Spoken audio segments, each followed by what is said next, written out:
আমরা আমবাসা শহরে পরিষেবা দিতেছি বিগত প্রায় 4-5 বছর ধরে। আমরা ভারতীয় মজদুর সংঘের একটা শাখা সংগঠন ত্রিপুরা ই রিক্সা শ্রমিক সংঘ। আমরা বিভিন্ন সময় আমাদের যে নেতৃত্ব, এই নেতৃত্বের কাছে আমরা আমাদের যে এরিয়াটা বাড়ানোর জন্য আমরা বিভিন্ন সময় তাদের কাছে দাবি করছিলাম। তো গতকালকে আমাদের একটা মিটিং আসলো, তারা আমাদের মিটিংয়ে ডাকছে। সেই মিটিংয়ে আমরা অ্যাটেন্ড করছি।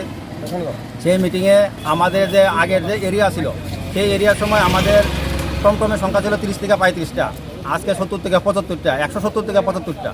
তা আমরা এরিয়া বাড়ানোর লাগে তার কাছে বারবার আমরা আবেদন করতেছি। তারা মিটিংয়ে ডাইকে আমরা কালকে আরও এরিয়া কমাই দিছে। তারই প্রতিবাদে যেহেতু আমরা সংখ্যায় বাড়ছে, আমরা গাড়ি চালাইতে পারতাছি না, আমরা এই গাড়ি চালাই সংসার প্রতিপালন করতে পারতাছি না। তারই প্রতিবাদে আজকে আমরা একদিনের লাগে আমরা টমটম পরিষেবা দেওয়ান থেকে বন্ধ রাখছি। পরবর্তী সময় যদি আলাপ আলোচনার মাধ্যমে কোনো কিছু করণ লাগে, আমরা আবার পরবর্তী সময় এটা চিন্তা ভাবনা করি। কটার থেকে শুরু হয়েছে কর্মবিরতি? সকাল 6টা থেকে। কটা পর্যন্ত চলবো?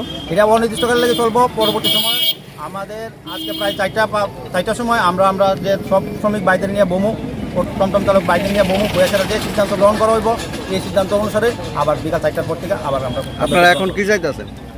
আমরা চাইতেছি প্রশাসন পদক্ষেপ গ্রহণ করুক এবং আইন মারফত যা আছে আমরা আইনের তা অবলম্বন করব। বর্তমানে আপনারা কতটুকু এরিয়া কভার করেন?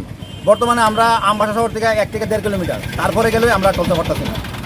আমাদের গাড়ির চাবি নিতেছে, আমাদের টমটম চালক বাইরের উপরে নির্যাতন করতেছে, আমরা চলতে পারতেছি না। এখন আপনার মূল দাবি কি? আমাদের মূল দাবি প্রশাসন হস্তক্ষেপ করুক এবং টমটমরে আমবাসা যাত্রী পরিষেবা দিবার লাগি সুযোগ সুবিধা করে দেব। যে টমটম চালকরা কইতেছে যে তারা নাকি সর্বত্র চলাফেরা করতেছে না, আপনারা নাকি তাদের বাধা দিতেছেন, সে বিষয়টা আপনি কি করবেন? দেখুন, আমাদের ভারতীয় মজদুর সংঘ আওতাভুক্ত যে সংগঠনগুলি আছে, যেমন টমটম, অটোরিক্সা শ্রমিক সংঘ, বাসজীব চালক সংঘ, যে ট্রান্সপোর্ট সেক্টরের যে বিষয়গুলি, সেই বিষয়গুলি আমরা আমাদের সাংগঠনিক সিস্টেম মতো আমাদের সবগুলি চলছে। তো অটো এবং টমটম আমবাসা শহরে যে পরিষেবা দেওয়া হচ্ছে, এতে করে আমরা আমাদের সাংগঠনিক সিস্টেম অনুযায়ী যেগুলি তাদেরকে সিস্টেম করে বলে দেওয়া হয়েছে, তারা সেই সিস্টেম অনুযায়ী চলতেছে না চলাতে কিছু কিছু বিক্ষিপ্ত ঘটনা ঘটছে। আমি